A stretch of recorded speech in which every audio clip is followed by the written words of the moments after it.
Hi guys! Welcome back to my YouTube channel. Good morning, good afternoon, good evening sa ating lahat. Saan man tayo sulok ng mundo. Sana'y nasa mabuti tayong kalagayan at ligtas sa anuman masamang kapahamakan. At bago ang lahat, shoutout muna tayo sa founder ng Kalingap, Kuya Val Santos Matubang, Ate Edna Vlogs, Kalingap Rob, syempre kay Jack Matubang, at sa lahat ng mga sponsor na walang sawa tumulong sa mga nangangailangan. More blessing to come. At syempre, shoutout kay Atod. Mega love shoutout, Tita Lydia.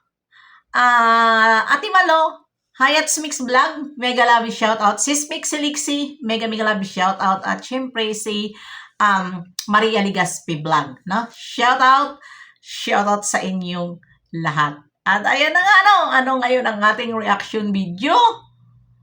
Ay nandyan nakikita ngayon dito sa thumbnail natin ang bahay ni Bibi Biancy. At ito ngayon ang ating nire-reactionan na pinagkakaguluhan ng mga basher dahil nga raw ay hindi ito matatapos. Shout out dyan kay Kalingap.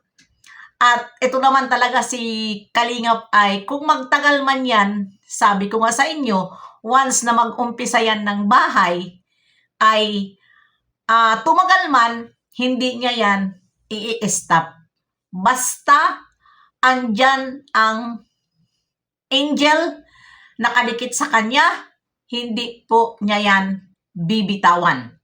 At ito na nga salamat sa mga simpleng sponsor na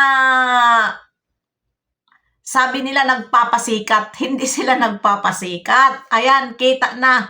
At hindi lang naman din sila ang gumawa ng bahay na yan, kundi galing din sa kita ni Kalingap Rob sa kanyang YouTube channel.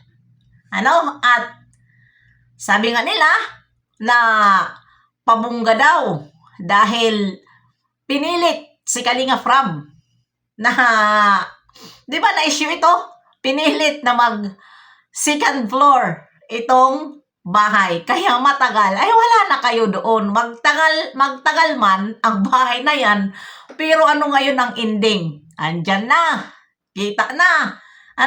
Kita na ang bahay ni Bibi Biancy. Andito ngayon sa atin, screenshot.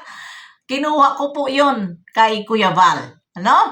At dyan nyo makikita, grabe itong bahay na ito. Ang kumuha dyan sa video na yan, walang iba kundi si Kuya Val. Dyan po ako kumuha ng video. Pasensya ka na Kuya Val. At ito naman ay nakailang araw na ito, nakadalawang araw na ito yata nagustuhan ko lang, binalik-balikan ko lang itong video mo na kinuha mo kay Bibi Biancy bahay dahil parang excited ako. Excited na ako kung kailan makakalipat dyan ang ating Bibi Biancy. Dahil alam nyo kung bakit mga ka-Bibi Biancy? Kung bakit nasabi ko excited na ako? Parang feeling ko lang na prinsesa tingnan dyan ang ating Bibi Biancy. Dahil nga bongga talaga itong bahay. Yung paakyat pa lang sa taas. At yan, nakikita natin na ilaw na yan. Grabe talaga itong mga nagmamahal kay Bibi Biancy na pinabungga talaga nila ang bahay. At iba pa, hindi pa yan tapos. Kung baga ay pinakita yan ni Kuya Val ay pangsamantala. Di ba? Pangsamantala dahil wala pang gamit. Pero kung mailagay na ang mga gamit dyan at syempre ang higaan ng ating Bibi Biancy at ang kwarto niya ay maayos na. Ang ganda lalo na kung mayroon na ito siya YouTube channel. Magla-live na dahil yun naman ang sinabi ni Ate Edna, soon magkakaroon din siya ng YouTube channel dahil yun naman ang sinabi ni Kalingap Rob na unti-unti bibigyan niya mga channel itong kanyang mga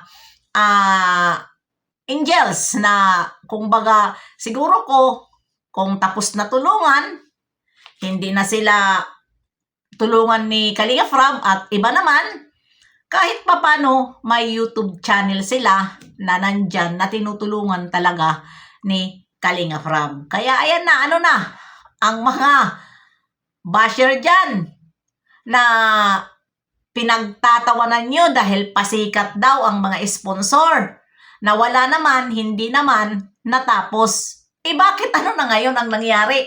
Bakit ayan na? Tapos na. Huwag tayo kasi magsalita ng tapos dahil ang mga sponsor dito ni Bibi Biancy ay hindi po sila pasikat.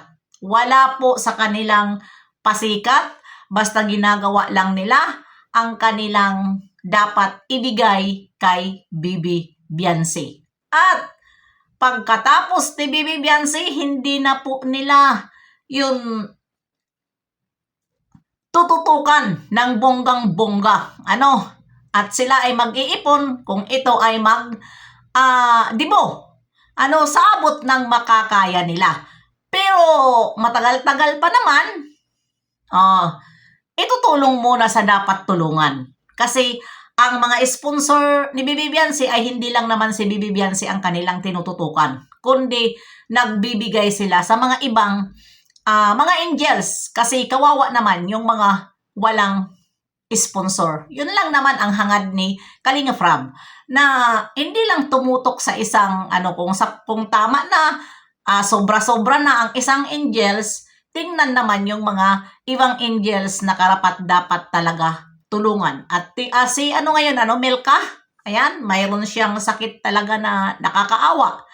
At kung sino man ang may puso dyan na mabuti, ay tulungan po nyo si Milka dahil posible ito na mabubulag daw kung pabayaan. At ayan, dito tayo sa bahay nga ni Bibi Biancy dahil ito naman ang aking reaction video, ang bahay ni Bibi Biancy na nakakatawa. Natatawa na lang ba ako sa mga basher na kung ano-ano ang nababasa ko patungkol nga dito sa bahay ni Bibi Biancy. At yun naman din ang iniisip ko na sana ay matapos na para makareaksyon na ako. Nung panahon na yon, hindi ako nagre-reaksyon na marami ang nagsasabi na wag daw kuda ng kuda at tapusin nyo muna ang bahay ni Bibi Biancy. Ano na to? Ano na ngayon? Ano na yan? Di ba? Hindi pa nga kumpleto. Hindi pa kumpleto ang gamit. At tingnan mo. Kaya wag nyo nang punuin yan ng gamit. Yung mga luma nyong gamit, i-dispatcha nyo, ilagay nyo sa bodega dahil nilagyan kayo ng bodega. Ang ilagay nyo ng mga gamit, yung gamit talaga na nakaka-attract tingnan sa bahay, na malinis tingnan. Kasi pag yung mga gamit na mga ay magmumukhang squatter din. ang bahay, di ba? Magmumukhang squatter. Alam naman, hindi naman tayo sa mga squatter dahil squatter din naman ako. Kaya, ayan, proud lang ako dito sa mga sponsor. At syempre, kay Kalinga Prab at kay Kuya Val at Edna sa full support nila dito kay Bibi Biancy. At kita na natin ang mga kumakahol. Yung kumakahol dyan na sinasabihan nyo na napakayabang ng mga sponsor na wala namang kakayanin na patapusin ang bahay.